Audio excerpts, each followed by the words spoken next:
英語聞き流し10分間、名作リスニング。英語テキストと MP3 ダウンロード、その他の物語は、ホームページよりご利用いただけます。88thpp.com 88thpp.com Fourth story. The Prince and Princess. Gerda was obliged to rest herself again, when, exactly opposite to her, a large raven came hopping over the white snow. He had long been looking at Gerda and shaking his head, and now he said, "Caw. Caw. Good day.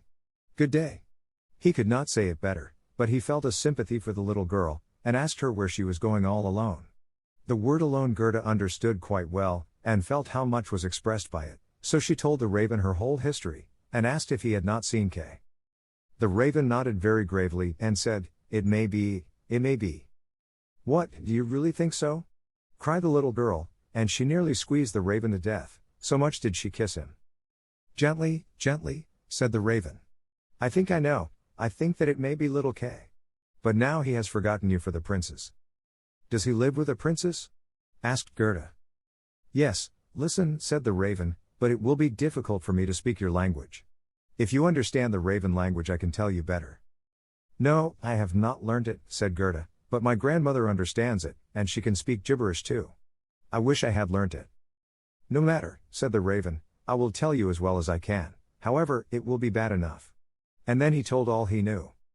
"In the kingdom where we now are there lives a princess, who is extraordinarily clever, for she has read all the newspapers in the whole world, and has forgotten them again, so clever is she.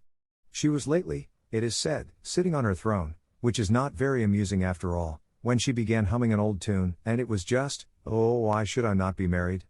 That song is not without its meaning," said she, and so then she was determined to marry, but she would have a husband who knew how to give an answer when he was spoken to, not one who looked only as if he were a great personage, for that is so tiresome.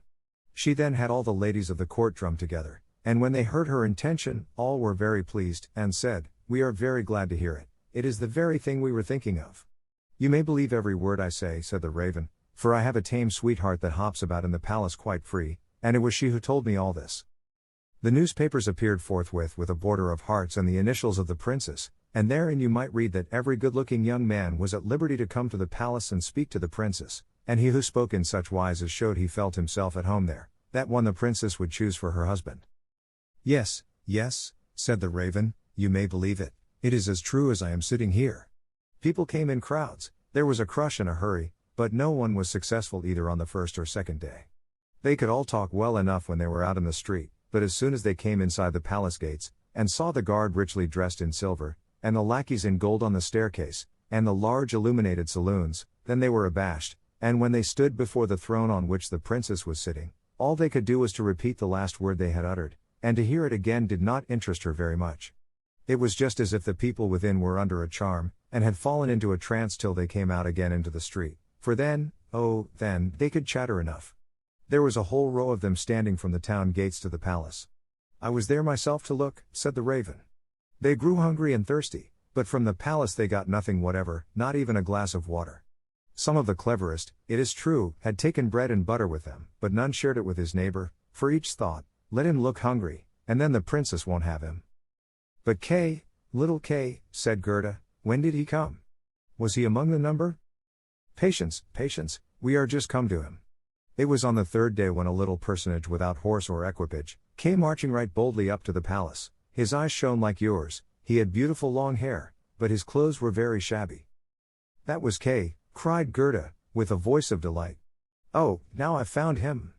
And she clapped her hands for joy. "He had a little knapsack at his back," said the raven. "No, that was certainly his sledge," said Gerda, "for when he went away he took his sledge with him." "That may be," said the raven, "I did not examine him so minutely, but I know from my tame sweetheart, that when he came into the courtyard of the palace, and saw the bodyguard in silver, the lackeys on the staircase, he was not the least abashed, he nodded, and said to them, 'It must be very tiresome to stand on the stairs, for my part, I shall go in.' The saloons were gleaming with lustres, privy councillors and excellencies were walking about barefooted, and wore gold keys, it was enough to make any one feel uncomfortable. His boots creaked, too, so loudly, but still he was not at all afraid. "That's Kay for certain," said Gerda. "I know he had on new boots, I have heard them creaking in Grandmamma's room. Yes, they creaked, said the raven. And on he went boldly up to the princess, who was sitting on a pearl as large as a spinning wheel. All the ladies of the court, with their attendants and attendants, and all the cavaliers, with their gentlemen and gentlemen's gentlemen, stood round, and the nearer they stood to the door, the prouder they looked. It was hardly possible to look at the gentleman's gentleman, so very haughtily did he stand in the doorway. It must have been terrible, said little Gerda. And did Kay get the princess? Were I not a raven, I should have taken the princess myself, although I am promised. It is said he spoke as well as I speak when I talk raven language, this I learned from my tame sweetheart. He was bold and nicely behaved, he had not come to woo the princess, but only to hear her wisdom. She pleased him and he pleased her. Yes, for certain that was Kay, said Gerda. He was so clever, he could reckon fractions in his head. Oh, you take me to the palace. That is very easily said, answered the raven. But how are we to manage it? I'll speak to my tame sweetheart about it, she must advise us, for so much I must tell you, such a little girl as you are will never get permission to enter. Oh, yes I shall, said Gerda, when Kay hears that I am here, he will come out directly to fetch me. Wait for me here on these steps, said the raven. He moved his head backwards and forwards and flew away. The evening was closing in when the raven returned. Caw, said he. She sends you her compliments, and here is a roll for you. She took it out of the kitchen, where there is bread enough. You are hungry, no doubt. It is not possible for you to enter the palace, for you are barefooted, the guards in silver and the lackeys in gold, would not allow it, but do not cry, you shall come in still. My sweetheart knows a little back stair that leads to the bedchamber, and she knows where she can get the key of it. And they went into the garden in the large avenue, where one leaf was falling after the other, and when the lights in the palace had all gradually disappeared, the raven led little Gerda to the back door, which stood half open. Oh, Gerda's heart beat with anxiety and longing. It was just as if she had been about to do something wrong, and yet she only wanted to know if little Kay was there. Yes, he must be there. She called to mind his intelligent eyes, and his long hair, so vividly, she could quite see him as he used to laugh when they were sitting under the roses at home. He will, no doubt, be glad to see you, to hear what a long way you have come for his sake, to know how unhappy all at home were when he did not come back. Oh, what a fright and a joy it was. They were now on the stairs. A single lamp was burning there, and on the floor stood the tame raven, turning her head on every side and looking at Gerda, who bowed as her grandmother had taught her to do. My intended has told me so much good of you, my dear young lady, said the tame raven. Your tale is very affecting. If you will take the lamp, I will go before. We will go straight on, for we shall meet no one.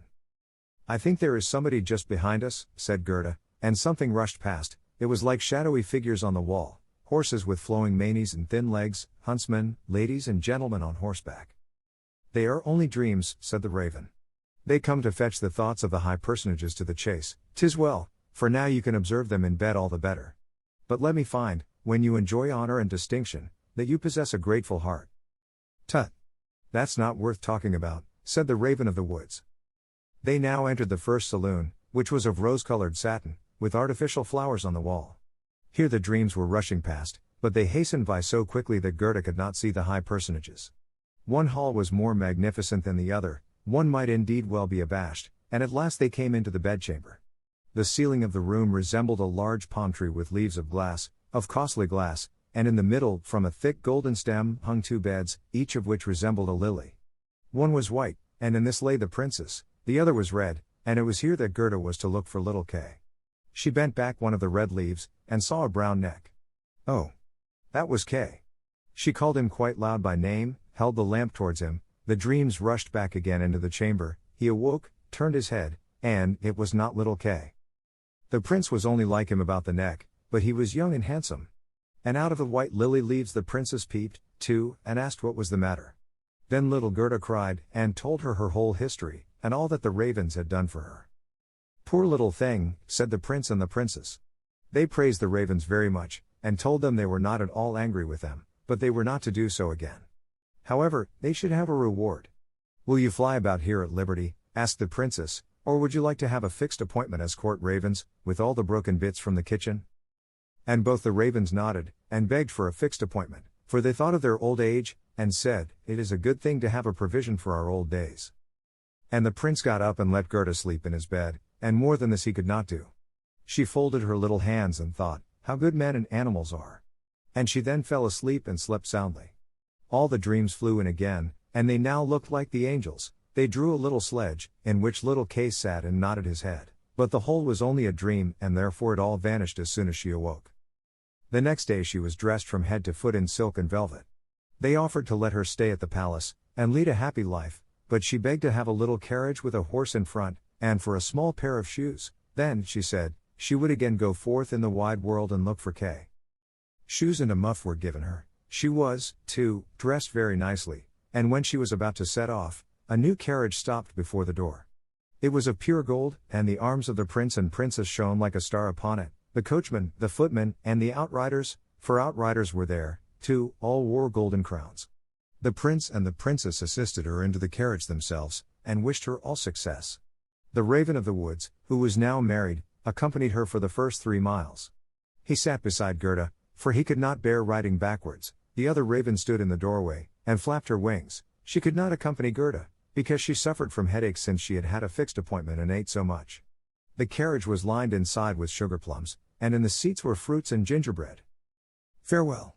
Farewell! Cried prince and princess, and Gerda wept, and the raven wept. Thus passed the first miles, and then the raven bade her farewell, and this was the most painful separation of all. He flew into a tree, and beat his black wings as long as he could see the carriage, that shone from afar like a sunbeam. Fifth story. The Little Robber Maiden. They drove through the dark wood, but the carriage shone like a torch, and it dazzled the eyes of the robbers, so that they could not bear to look at it. "'Tis gold! 'Tis gold!" they cried, and they rushed forward, seized the horses, knocked down the little postilion, the coachman, and the servants, and pulled little Gerda out of the carriage. "How plump, how beautiful she is! She must have been fed on nut kernels," said the old female robber, who had a long, scrubby beard, and bushy eyebrows that hung down over her eyes. "She is as good as a fatted lamb. How nice she will be!" And then she drew out a knife, the blade of which shone so that it was quite dreadful to behold. "Oh!" cried the woman at the same moment. She had been bitten in the ear by her own little daughter, who hung at her back, and who was so wild and unmanageable, that it was quite amusing to see her. "You naughty child," said the mother, and now she had not time to kill Gerda. 英語聞き流し10分間、名作リスニング。